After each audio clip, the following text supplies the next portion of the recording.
শীতকালে এই সুন্দর লোভনীয় চাটনিটা ছাড়া যেন শীতকালটাই সম্পূর্ণ হয় না। এত মজার আর এত সুস্বাদু এই চাটনিটা খেতে লাগে। সারা বছর অপেক্ষা করে থাকি কবে শীত আসবে আর এই সুন্দর সুস্বাদু চাটনিটা তৈরি করে খাবো। তো এটা তৈরি করতে লাগবে মূলো। এই মূলোটা কিন্তু সারা বছর যদিও খেতে পারি, কিন্তু শীতকালে মূলোর স্বাদটাই কিন্তু অন্যরকম হয়। ভালো করে ধুয়ে গ্রেটারে এই যে গ্রেট করে নিয়েছি, একটু নুন জলে ভালো করে ধুয়ে নিয়েছি, তাহলে আর তেতো ভাবটা থাকবে না। এখানে পাঁচফোড়ন, জিরে আর শুকনো লঙ্কা হালকা ভেজে গুঁড়ো করে নেব।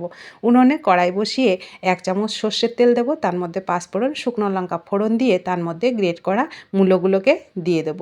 মূলোগুলোকে দিয়ে একটু ভেজে নেব যেন মূলোর কাঁচা গন্ধটা চলে যায়। অবশ্যই মূলোটাকে হয় একটু ভাপিয়ে নেবেন আর নয়তো একটু গরম জলে লবণ দিয়ে ভিজিয়ে রাখবেন, তাহলে মূলোর আর ফ্লেভারটাও তেমন থাকবে না আর তেতো ভাবটাও কিন্তু থাকবে না। ভালো করে লবণ আর হলুদ দিয়ে একটু ভেজে নেব। ভাজাটা হয়ে গেলে এর মধ্যে আর বেশি জল লাগবে না, 1 বাটি জল দিয়ে দিলাম। আর দিয়ে দেব এর মধ্যে এই যে জলপাই। জলপাইটা কিন্তু শীতকালেই পাওয়া যায় আর জলপাই দিয়ে এই মূলোর চাটনি দুর্দান্ত লাগে। শীতের দুপুরে এরকম সুন্দর লোভনীয় চাটনিটা হলে আর কিছুই লাগে না।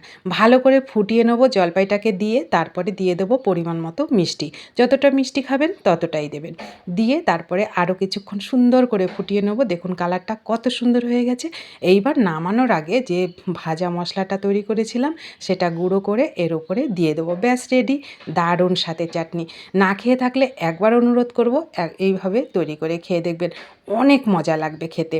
আর শীতের দিনে মূলো খাওয়ার স্বাদটাই কিন্তু অন্যরকম হয়। যারা মূলো একেবারে খান না তারা একবার এইভাবে খেয়ে দেখবেন। ভালো লাগলে লাইক, শেয়ার, কমেন্ট করে পাশে থাকবেন। ধন্যবাদ।